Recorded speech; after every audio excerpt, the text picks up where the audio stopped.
Hello, everyone. I am here to protest with my mouth since I cannot be at JFK screaming and protesting with my brothers and sisters. It's something I want to share that happened to me that brought a lot of things home for me. And I'm hoping that it resonates with you all. I hope that maybe it'll make a lot of you think.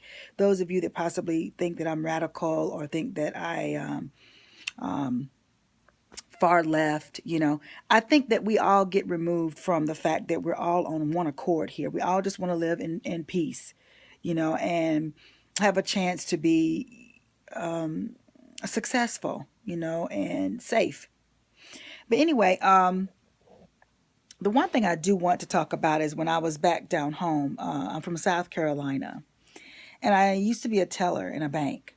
And this is a protest for me because I think it needs to be told. This episode, this episodic thing that happened in my life.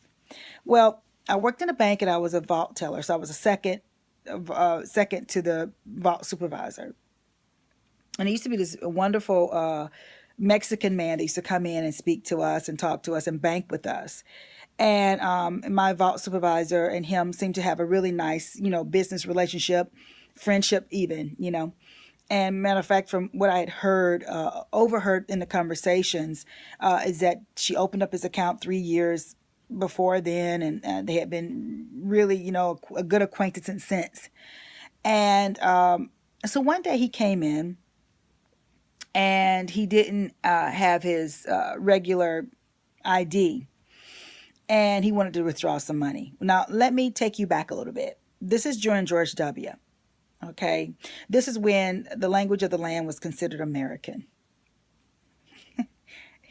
Had no idea that American was a description of a language. Anyway, that was the mentality, okay, at the time.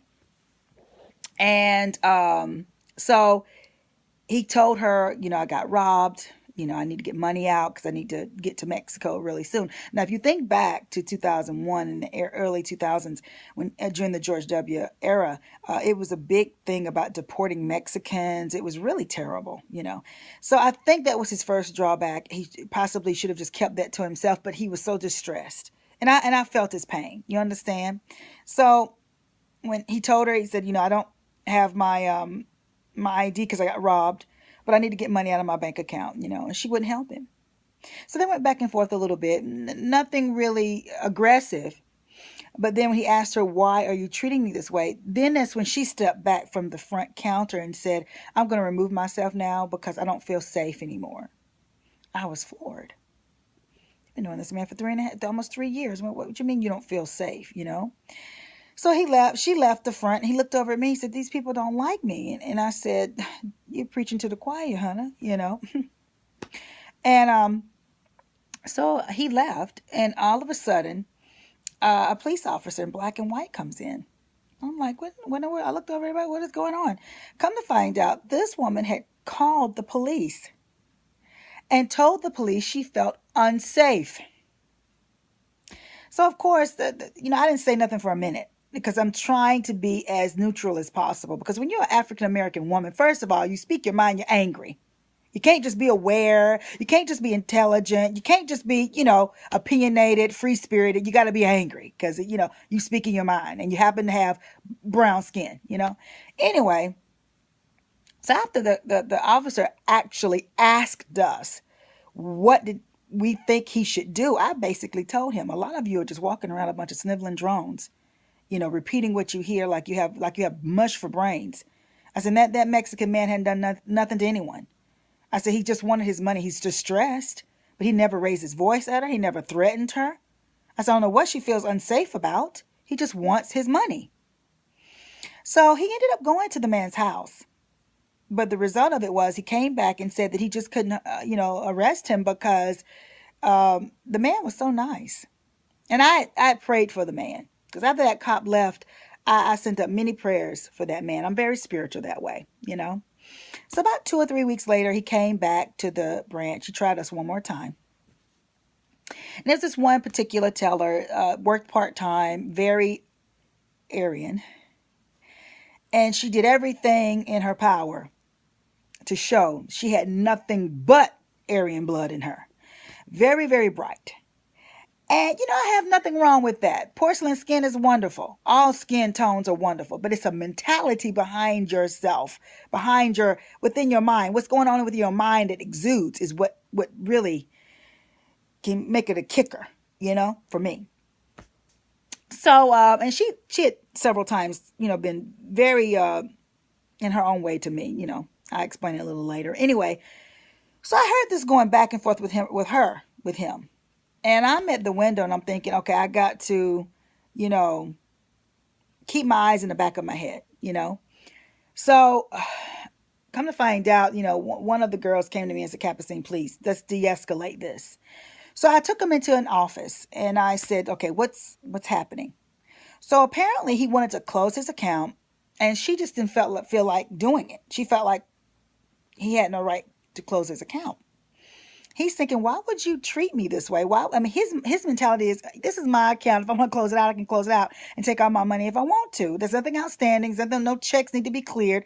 I want to close out my account. For some reason, she was holding him back from doing this.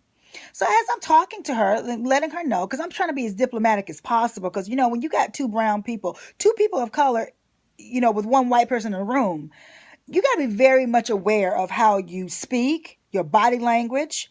Everything about you has to be checked, because we all know the historical dialogue with that, right? Just like I said about when a black woman speaks her mind, we got to be angry. Well, if there's a vision or a sight or image of one white person that's outnumbered by people of color, then it automatically looks like danger. Right? So, I'm trying to be as diplomatic as possible, even though I know that she's being very condescending. She's being very rude to him. And I did not hold that back. I let her know, you got to watch your tone with people. He's a grown man. As I speak to her about this, he gets really quiet. I mean, so quiet that it kind of shook me up. So I had a cold chill run up my spine. And it kind of took my attention away from her. And I looked over at him. And as I looked at him, he was glaring at her. He said, you people want to treat us worse than dirt. He said, I got my car hit and my bumper torn out of the frame. He said, you know what the officer said to me? Why don't you go to Mexico to fix it? He said, what's so sad and so real? He said, I am the second generation of the first generation in Mexico of the Cheyenne tribe. And right then, I froze. It just blew my mind how close I was to that past. You understand? And he said, your people raped, pillaged, killed my people. And the rest of us was left to find refuge in Mexico. So we adapted the culture, we adapted the language and the customs. We come back here and you still act this way towards us. And no lie, everyone, he had tears meeting his cheeks. And we all know when grown men cry, the next step is to swing out. So I told her, leave the room. It's time for you to leave. We don't need you here anymore. So she left. But you know what, though, was so shocking? Is to see this woman come to life. To see her actually have empathy in her eyes. And I had been knowing this chick for about 2 years, and I have never seen her look warm. You understand? And she started looking really warm. And her face turned really red. Red. And she didn't want to move, And it wasn't because of fear. It was because of being brought to some reality. And the reason why this is a protest story, guys, is because you need to understand that we're not far removed from our past. And the very people that you're agreeing to keep a wall up, to keep them out, are the very descendants of the people that we have as a country. We tore them apart. I mean, Your ancestors go and they bring blacks over here, Africans over here, free men and women over here to enslave, while after you've pillaged, raped, and killed the Native American. What is wrong? Do you not have any sense of, I don't even know what to call it anymore. I don't even know what to ask you anymore. How can you not even think of that?